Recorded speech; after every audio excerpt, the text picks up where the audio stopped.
happy and in-enjoy namin yung time namin together.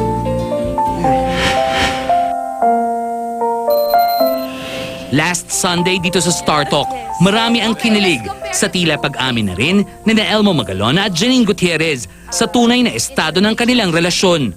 Ang mga posibilidad na maging kayo kung hindi pa man. 1 to 10, 10 being the highest. Siyempre, No. I'll hindi, try syempre Janine first. Mataas.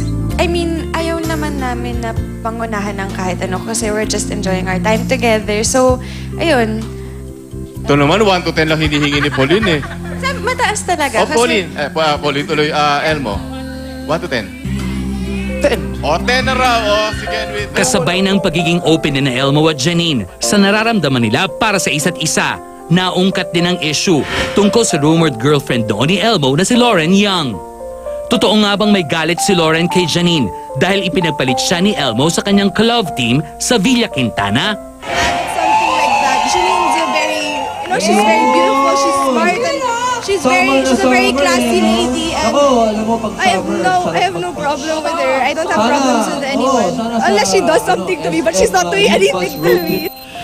Nilinaw din ni Lauren na wala silang naging relasyon noon ni Elmo maliban sa pagiging magkaibigan. People can't help but assume we're together because we're a boy and a girl. We're always together. But he's one of my very good friends. He's my best friend. A good friend, almost the best friend. I think I could consider him my best friend. But yeah, we're not romantically together. Marami din daw Julie Elmo fans ang nagre-react sa pagiging malapit na Elmo at Janine. May iba pa raw na binabash si Janine dahil mas gusto pa rin nilang ipareha si Elmo kay Julian San Jose. Personally, hindi naman po talaga hindi naman po sila yung talagang like kinakausap ako or nagsasabi sila sa akin. But I've been reading a lot of comments on Twitter and ayun, sa Instagram din, sa lahat ng mga social networking sites. So, I think yung mga feedback naman nila, it's out of my control. Wala naman daw problema sa pagitan ni Janine, Elmo at Julie. Sa katunayan ay madalas silang nagkakasama tuwing linggo sa Sunday All-Stars. It's really none of my business naman kung magiging sila man po talaga sa totoong buhay. Kasi okay naman po talaga kami. Janine and I are okay. Wala po talaga silang dapat ikabahala. We see each other sa Sunday All-Stars. Opo, okay naman po talaga kami. Samantala, bilang ina, naaapektuhan ba si Lotlot de Leon sa mga bashers ng kanyang anak? Tsaka sabi ko, itong industriyang pinasok mo, minsan ganyan talaga ang kapalit.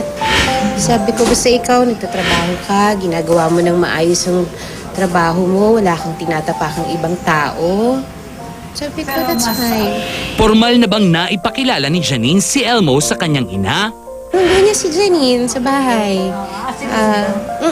No, minsan, I think that was Valentine's Day. Oo, Oo. Ano sila? Nag-date. Ganyan. Hindi kaya sakalin ako ng anak ko. Sa kanila, tama yung ginagawa nila. You get to know each other more.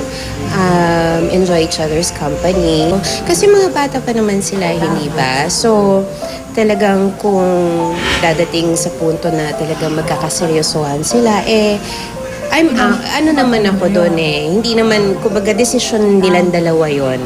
Ako hanggang advice lang naman din bilang magulang.